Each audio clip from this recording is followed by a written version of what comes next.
तब तक सभी लोग कमेंट कर दें। आप लोग को मेरी वॉइस स्लाइड यहाँ पे क्लियर है क्या? ठीक है, तो आई थिंक सब लोगों को क्लियर है यहाँ पे वॉइस स्लाइड। तो ध्यान रखिएगा, राम ने सुरेश के साथ मित्रता का निर्वाह किया। इसमें भाववाचक संज्ञा कौन सा है? सुरेश, रमेश, मित्रता या निर्वाह? इसका राइट आंसर, करेक्ट आंसर क्या हो जाएगा बताएं। ठीक है, तो यहाँ पे आपको ध्यान रखना है कि राम ने सुरेश के साथ मित्रता का निर्वाह किया। इसमें जो आता है तो यह जाएगा भाववाचक संज्ञा, यानी कि सी ऑप्शन क्या हो जाएगा आपका राइट आंसर। करेक्ट आंसर क्या हो जाएगा आपका? सी ऑप्शन इसका करेक्ट, मित्रता इसका राइट आंसर हो जाएगा। ठीक है, मित्रता हो गया, शत्रुता हो गया, है ना, ये सब किस में आ जाएंगे? आपके भाववाचक संज्ञा के अंतर्गत आ जाएंगे। मोनिका जी स्वागत है आपका क्लास में। ठीक है, चलें बढ़ें, अगले क्वेश्चन पे आ जाएं इस पे। चलिए नेक्स्ट क्वेश्चन पे आते हैं, अगले क्वेश्चन पे आ जाते हैं इस पे। मेरा घर इसी शहर में है, इसमें कौन सा विशेषण है? ध्यान रखिएगा, इसमें सभी टॉपिक को कवर कराया जाएगा और पूरे डिटेल के साथ कराएंगे हम लोग। ठीक है, तो एक बार सभी लोग कमेंट करते चलें, सबको क्लियर है ना? तो मेरा घर इसी शहर में है, इसमें कौन सा विशेषण है? सार्वनामिक विशेषण, गुणवाचक विशेषण, संख्यावाचक विशेषण या परिमाण बोधक विशेषण? इसमें बताएं राइट आंसर, करेक्ट आंसर क्या हो जाएगा? सभी लोग बताएंगे जैसे। ठीक है, तो यहाँ पे आपको ध्यान रखना है, इसमें जो आता है आपका सार्वनामिक विशेषण आ जाएगा, क्योंकि मेरा क्या है? सर्वनाम है। ठीक है, यहाँ पे किसी के नाम का वर्णन नहीं किया गया है, यानी राइट आंसर क्या हो जाएगा आपका? तो राइट आंसर हो जाएगा आपका ए ऑप्शन, इसका बिल्कुल करेक्ट आंसर हो जाएगा। ठीक है, बिल्कुल सही है मोनिका, राइट आंसर क्या हो जाएगा इसमें आपका? सेकंड का ए नंबर इसका करेक्ट आंसर हो जाएगा। ठीक है, चलिए सभी लोग क्लास को शेयर कर दें और कमेंट करते चलें, जो लोग लाइव हैं सभी लोग कमेंट कर दें। अगले क्वेश्चन पे आते हैं। नेक्स्ट क्वेश्चन है इसमें आपका, पिता ने समझाया कि सदा सत्य बोलना चाहिए, यह वाक्य किसका उदाहरण है? इच्छावाचक वाक्य का, सरल वाक्य का, मिश्र वाक्य का या आज्ञावाचक वाक्य का? तो पिता ने समझाया कि सदा सत्य बोलना चाहिए। यहाँ पे पहली बात आप ध्यान रखिएगा, एक से अधिक शब्द हैं, यानी यहाँ पे कौन सा वाक्य आ जाएगा? यहाँ पे मिश्रित वाक्य आ जाएगा, यानी राइट आंसर क्या हो जाएगा? राइट आंसर आपका सी हो जाएगा आपका। ठीक है, चलिए नेक्स्ट क्वेश्चन पे आते हैं, अगले क्वेश्चन पे आते हैं इस पे। और मिश्र वाक्य का देखिए परिभाषा ये होता है कि दो वाक्य क्या रहते हैं? पृथक पृथक रहते हैं, लेकिन उनका आशय एक ही रहता है। ठीक है, एक ही उद्देश्य के लिए बोले जाते हैं, तो वो क्या कहलाएंगे? मिश्र वाक्य कहलाएंगे। तो राइट आंसर आपका सी हो जाएगा इसमें। ठीक है, नेक्स्ट, कृतज्ञ का चौथा नंबर क्वेश्चन है आपका, कृतज्ञ का अर्थ क्या होता है? ए ऑप्शन है उपकार मानने वाला, बी है उपकार कराने वाला, सी है किए गए उपकार को ना मानने वाला और डी ऑप्शन है किए गए उपकार को मानने वाला। तो बताएं कृतज्ञ का अर्थ क्या होता है? राइट आंसर, करेक्ट आंसर क्या हो जाएगा? ठीक है, तो यहाँ पे आपको ध्यान रखना है, किए गए उपकार को मानने वाला क्या कहलाता है? कृतज्ञ कहलाता है। और न मानने वाला क्या कहलाता है? कृतज्ञ कहलाता है ना? तो न मानने वाला कृतज्ञ और मानने वाला क्या कहलाएगा? कृतज्ञ कहलाएगा। तो राइट आंसर क्या हो जाएगा आपका? राइट आंसर इसमें हो जाएगा डी ऑप्शन, इसका बिल्कुल करेक्ट आंसर हो जाएगा आपका ये। ठीक है, चलिए नेक्स्ट क्वेश्चन पे आते हैं, अगले क्वेश्चन पे आ जाते हैं इस पे। शुद्ध वर्तनी शब्द इसमें कौन सा है? श्रृंगार, इसमें चारों ऑप्शन देख लीजिए और बताइए इसमें शुद्ध वर्तनी किसका है? करेक्ट आंसर क्या हो जाएगा बताएं। तो यहाँ पे आपको ध्यान रखना है, शुद्ध वर्तनी वाला जो शब्द है इसमें से ये तो होगा नहीं, है ना? श्रृंगार में राइट आंसर क्या हो जाएगा आपका? ए ऑप्शन इसका बिल्कुल करेक्ट आंसर हो जाएगा। तो आज की क्लास में डेली रखता हूं मैं, लेकिन आज की क्लास में भी हर एक टॉपिक के क्वेश्चन यहाँ पे रखे गए हैं। ठीक है, तो सभी लोग अंत तक बने रहें और कमेंट जरूर करें आप लोग इसमें, है ना? चलिए नेक्स्ट क्वेश्चन पे आते हैं। हाँ बिल्कुल सही है, फोर्थ का आपने डी किया है तो फोर्थ का डी सही है और 5 नंबर क्या हो जाएगा? ए हो जाएगा। नेक्स्ट, अगला है, यहाँ पे थोड़ा सा टाइपिंग मिस्टेक हुआ है ना? तो मैं सुधार देता हूँ। यहाँ पे है कटहरा, है ना? तो कटहरा शब्द का तत्सम रूप क्या है बताएं? कड़वा, कटहल, काष्ठग्रह या कंडफल? तो कटहरा शब्द का तत्सम रूप क्या है बताएं? करेक्ट आंसर क्या हो जाएगा? तत्सम मतलब क्या होता है? संस्कृत के शब्द जो ज्यों के त्यों हिंदी में ला दिए गए हैं वो क्या कहलाएंगे? तत्सम कहलाएंगे। तो बताएं कटहरा शब्द का तत्सम रूप क्या है? तो ध्यान रखिएगा, कटहरा शब्द का तत्सम रूप होता है काष्ठगृह।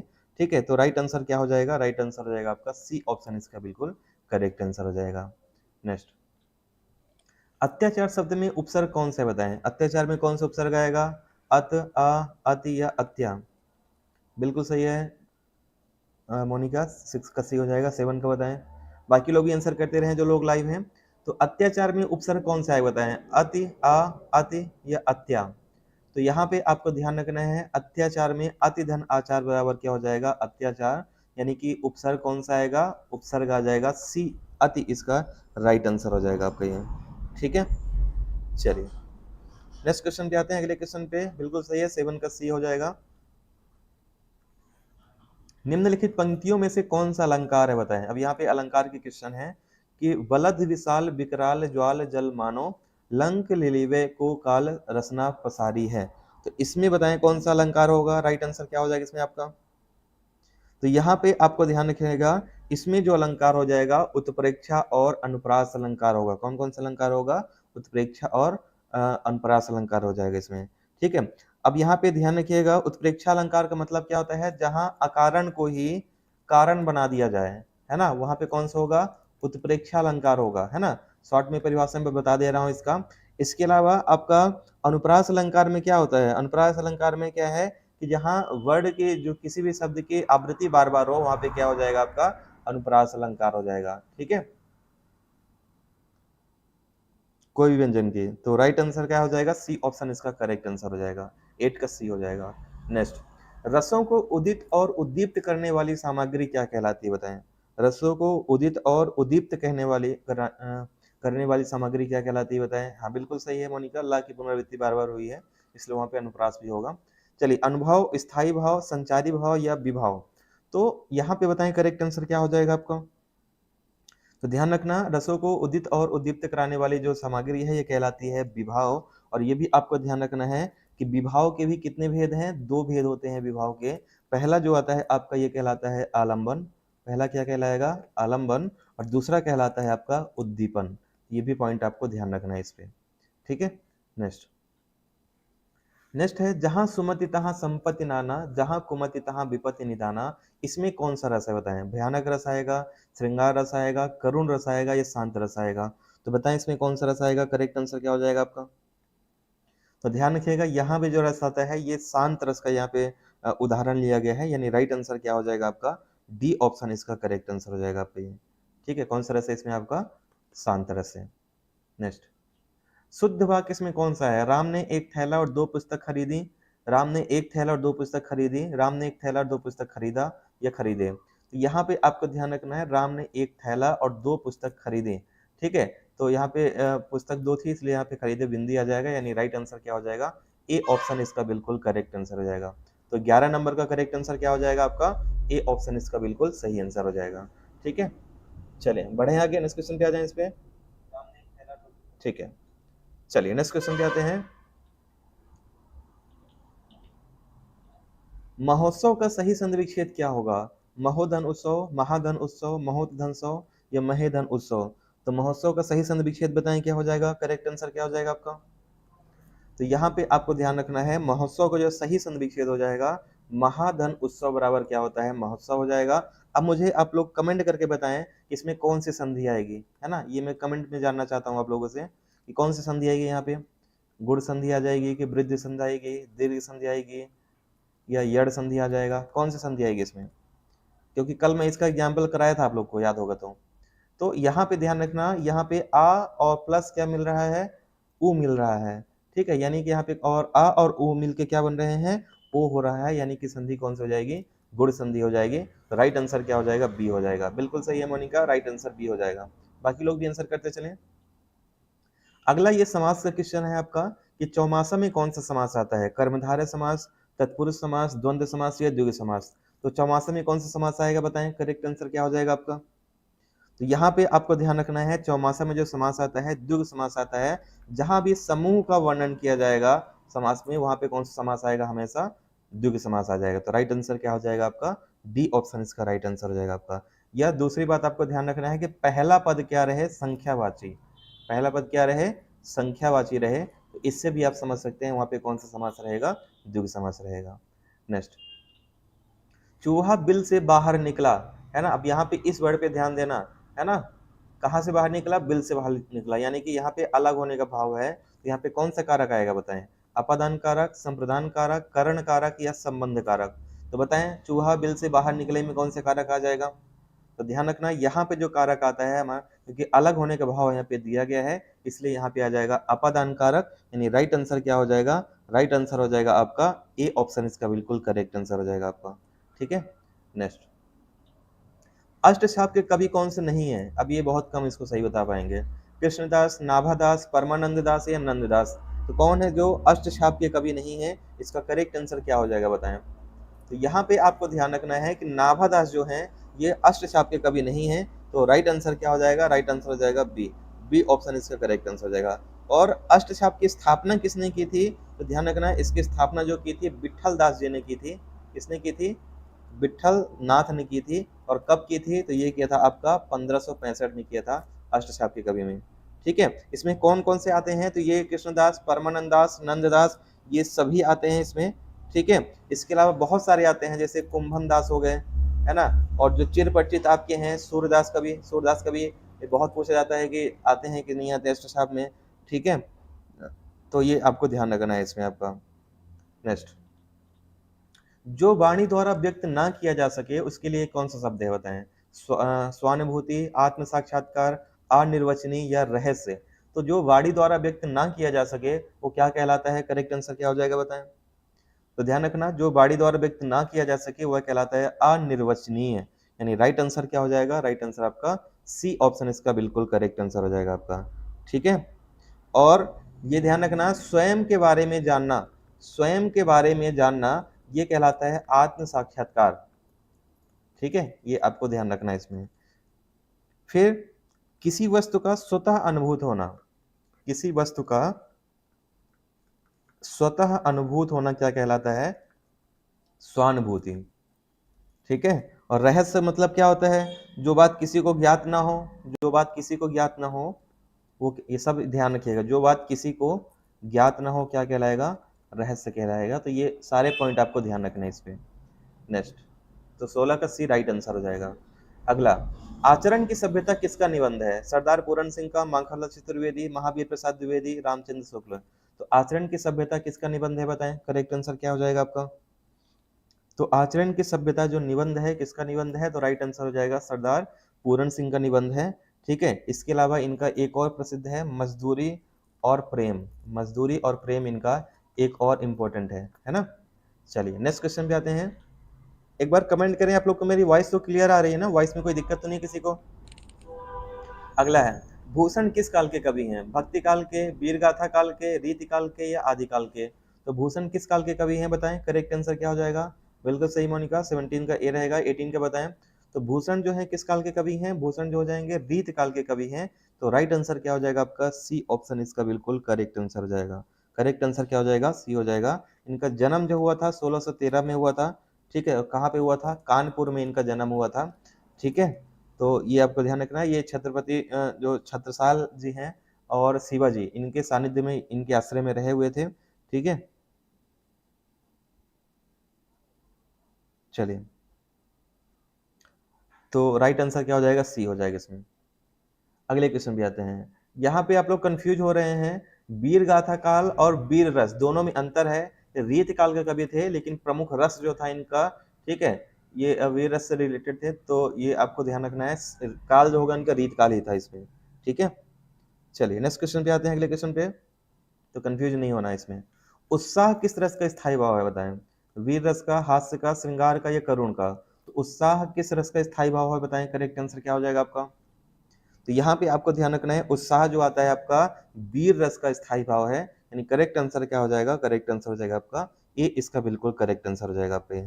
ठीक है, और हास्य जो आता है आपका ये किसका आ जाएगा आपका? ठीक है, तो रति का जो आ जाता है आपका हास्य आ जाएगा। श्रृंगार का जो आता है आपका, श्रृंगार का कौन सा आ जाएगा? एक सेकंड हो जाएगा। हाँ ठीक है, चलिए नेक्स्ट क्वेश्चन पे आते हैं इस पे। 19 का ए राइट आंसर हो जाएगा। कवितावली के रचनाकार कौन है? मलिक मोहम्मद जायसी, सूरदास, कालिदास, तुलसीदास। तो बताएं कवितावली के रचनाकार कौन है? करेक्ट आंसर क्या हो जाएगा आपका? तो यहाँ पे आपको ध्यान रखना है कि कवितावली के जो रचनाकार हैं कौन हो जाएंगे? इनके रचनाकार हैं तुलसीदास जी, यानी राइट आंसर क्या हो जाएगा आपका? डी ऑप्शन इनका करेक्ट आंसर हो जाएगा। इनकी और भी अगर जो प्रसिद्ध रचनाएं अगर देखें तो और जो कौन सी है, दोहावली, इससे रिलेटेड कौन सा आता है आपका? दोहावली बहुत प्रसिद्ध रचना है इनकी। ठीक है, फिर सूर सागर बहुत प्रसिद्ध रचना है इनकी, है ना। तो कुछ दो चार मैं बता दे रहा हूँ क्योंकि हैं तो बहुत सारे इनके रचनाएं। ठीक है, इसके अलावा आपका गीतावली भी प्रसिद्ध रचना है इनका, ठीक है। विनय पत्रिका इनकी प्रसिद्ध रचना है। तो बहुत सारी रचनाएं हैं, लेकिन दो चार मैं आपको यहाँ पे बता दे रहा हूँ। इसमें आपका अखरावट है ना, ये भी इनकी प्रसिद्ध रचना है। चलिए, रामचरितमानस तो है ही इनकी, सबको पता है। नेक्स्ट, अगला है विनय पत्रिका की भाषा कौन सी है बताएं, खड़ी बोली, अवधी, ब्रजभाषा या अपभ्रंश। तो विनय पत्रिका की भाषा कौन सी है बताएं, करेक्ट आंसर क्या हो जाएगा आपका। तो यहाँ पे आपको ध्यान रखना है, विनय पत्रिका की जो भाषा है ये कौन सी भाषा हो जाएगी, तो ये हो जाएगा आपका ब्रज भाषा है। राइट आंसर क्या हो जाएगा, राइट आंसर आपका सी हो जाएगा। कौन सी भाषा इनकी, ब्रज भाषा है इसमें, ठीक है। नेक्स्ट, अगला आता है वर्णमाला का क्वेश्चन कि टा वर्ग में किस प्रकार का व्यंजन है बताएं, टा वर्ग में किस प्रकार का व्यंजन है बताएं, तालव्य का, कंठ का, मूर्धन्य का या दंत का। तो यहाँ पे आपको ध्यान रखना है कि ये जो आता है आपका मूर्धन्य के अंतर्गत आ जाता है, कंठ में का वर्ण आ जाएगा, ठीक है। इसके अलावा आपको तालव्य में जो आता है चा वर्ण आ जाएगा, और दंत में कौन सा आ जाता है, तो दंत में जो आता है आपका, ठीक है, दंत में आ जाएगा ता था दादा वाला ता वर्ग, है ना। ये सभी आपको इंपॉर्टेंट है, ध्यान रखिएगा। नेक्स्ट, अंधेर नगरी के लेखक कौन है, हरिकृष्ण प्रेमी, प्रताप नारायण मिश्र, भारतेंदु हरिश्चंद्र या राम कुमार वर्मा। तो अंधेर नगरी के कौन से लेखक है बताएं, करेक्ट आंसर क्या हो जाएगा आपका। तो ध्यान रखिएगा, अंधेर नगरी के जो लेखक हैं ये भारतेंदु हरिश्चंद्र जी हो जाएंगे। तो राइट आंसर क्या हो जाएगा, राइट आंसर आपका सी, इसका बिल्कुल करेक्ट आंसर हो जाएगा आपका ये, ठीक है। इनकी प्रसिद्ध रचना जो है ये बहुत बार एग्जाम में पूछा गया है ना। भारत दुर्दशा, भारत दुर्दशा के लेखक कौन है, भारतेंदु हरिश्चंद्र, ये बहुत बार एग्जाम में आया है, ये आपको ध्यान रखना है इनका। नेक्स्ट, आदिकाल की पहेलियां लिखने वाला पहला कवि कौन था, अमीर खुसरो। आदिकाल में पहेलियां लिखने वाला पहला कवि कौन था, अमीर खुसरो, जगनीक, मलिक मोहम्मद जायसी या गोरखनाथ। या फिर आप ऐसा भी कह सकते हैं कि अपनी कविताओं में हिंदी, खड़ी हिंदी का जो प्रयोग किया था, किसने किया था, ये अमीर खुसरो ने किया हुआ था सबसे पहले। राइट आंसर क्या हो जाएगा, ए ऑप्शन इसका बिल्कुल करेक्ट आंसर हो जाएगा। करेक्ट आंसर क्या हो जाएगा आपका, ए ऑप्शन राइट आंसर हो जाएगा। और इसने, ध्यान रखिएगा, ये हिस्ट्री के क्वेश्चन है कि मध्यकाल के सर्वाधिक 8 सुल्तानों का जो काल देखा था ये अमीर खुसरो ने ही देखा हुआ था, ठीक है। नेक्स्ट, पेड़ से बंदर कूदा, अब यहाँ पे फिर से ध्यान रखिएगा, पेड़ से है ना, से है और अलग होने का भाव है। तो पेड़ से बंदर कूदा में कौन सा कारक आएगा, कर्म कारक, आपादान कारक, संप्रदान कारक या करण कारक। तो यहाँ पे आपको ध्यान रखना है, पेड़ से बंदर कूदे में ये जो आता है कौन सा आ जाएगा, अपादान कारक आ जाएगा। और ज्यादातर जो सीटेट में क्वेश्चन पूछे जाते हैं ये कारक में अपादान कारक से ही पूछे जाते हैं, बाकी भी पूछे जाते हैं, लेकिन संभावना जो सबसे अधिक जो रहती है ये अपादान की रहती है। नेक्स्ट, श्रृंगार रस का स्थायी भाव क्या है बताएं, हास, रति, क्रोध, उत्साह। तो श्रृंगार रस का स्थायी भाव क्या हो जाएगा, तो बिल्कुल सही है मोनिका, 25 का बी हो जाएगा। और 26 का बताएं, श्रृंगार रस का स्थायी भाव हो जाएगा आपका रति। तो राइट आंसर क्या हो जाएगा, राइट आंसर आपका इसका ए ऑप्शन, बी ऑप्शन इसका करेक्ट आंसर हो जाएगा आपका, ठीक है। चलिए नेक्स्ट, अगले क्वेश्चन पे आते हैं। निम्न में तद्भव शब्द कौन सा है, अग्नि, भ्रमर, मस्तक या मछली। तो इसमें बताएं तद्भव शब्द कौन सा कहलाएगा, करेक्ट आंसर क्या हो जाएगा आपका। तो इसमें जो तद्भव शब्द है ये मछली इसका तद्भव शब्द हो जाएगा, ठीक है। तो राइट आंसर क्या हो जाएगा, करेक्ट आंसर आपका डी हो जाएगा, क्योंकि हम सबको पता है कि इसका तत्सम क्या होगा, मत्स्य, है ना। संस्कृत में क्या बोला जाता है, मत्स्य, और तद्भव क्या कहलाएगा, मछली कहलाएगा ये। नेक्स्ट, चौपाई छंद के प्रत्येक चरण में कितनी मात्राएं होती हैं बताएं, 16, 24, 11 या 13। तो चौपाई छंद के प्रत्येक चरण में कितनी मात्राएं होती हैं बताएं, करेक्ट आंसर क्या हो जाएगा आपका। तो चौपाई छंद के प्रत्येक चरण में 16 मात्राएं होती हैं, प्रत्येक 4 चरण होते हैं, ठीक है, चारों चरण में 16 मात्राएं होती हैं। तो राइट आंसर क्या हो जाएगा, राइट आंसर हो जाएगा आपका ए, ठीक है। नेक्स्ट, तेरी वर्षहीने हैं खलन के, इसमें कौन सा अलंकार रहेगा बताएं, अनुप्रास अलंकार, रूपक अलंकार, श्लेष अलंकार या यमक अलंकार। तो बताएं कौन सा अलंकार आएगा, करेक्ट आंसर क्या हो जाएगा आपका, ठीक है। तो राइट आंसर, करेक्ट आंसर क्या हो जाएगा आपका,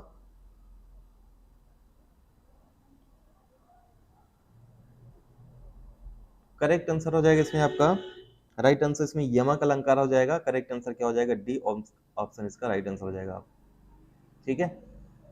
नेक्स्ट, अगले क्वेश्चन पे आते हैं।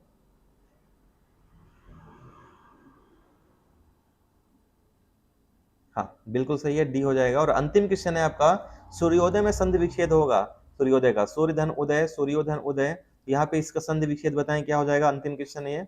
तो ध्यान रखिएगा, सूर्योदय का संधि विच्छेद हो जाएगा सूर्यधन उदय, है ना। तो राइट आंसर क्या हो जाएगा, राइट आंसर आपका ए हो जाएगा। और इसमें मुझे बताएं कौन सी संधि होगी, सूर्योदय में कौन सी संधि कहलाएगी। तो यहाँ पे भी क्या आ जाएगा, आ प्लस ओ मिल रहा है और ओ हो रहा है, यानी कि यहाँ पे कौन सा आ जाएगा, गुण सम दिया जाएगा। तो राइट आंसर क्या हो जाएगा, ए हो जाएगा। तो ये मेरा व्हाट्सअप नंबर है 9630828149। यहाँ पे आपको पीडीएफ इसका आधे घंटे में मिल जाएगा, है ना। और अगर आपको ये वीडियो पसंद आई हो तो आप लोग इसको प्लीज़ लाइक करिएगा, पसंद नहीं आई है तो डिसलाइक करके आप इसमें क्या कर सकते हैं, अपना फीडबैक दे सकते हैं। आज क्लास थोड़ी लेट हो रही है, पीपीटी नहीं बन पाया था, है ना। कल से मैं फिर से 5:30 बजे टाइम रहेगा इसका क्लास का, कल फिर मिलेंगे हम लोग 5:30 बजे। और 10:30 बजे जो एमपीपीएससी की क्लास की तैयारी कर रहे हैं, एमपीपीएससी की, उनके लिए क्लास रहेगी एमपीजीके की। तो मिलते हैं हम लोग अब 10:30 बजे नेक्स्ट क्लास में, और ये वाली क्लास जो रहेगी अब कल 5:30 बजे रहेगी एक नए क्वेश्चन के साथ। थैंक यू एवरीवन, धन्यवाद सभी को, मिलते हैं।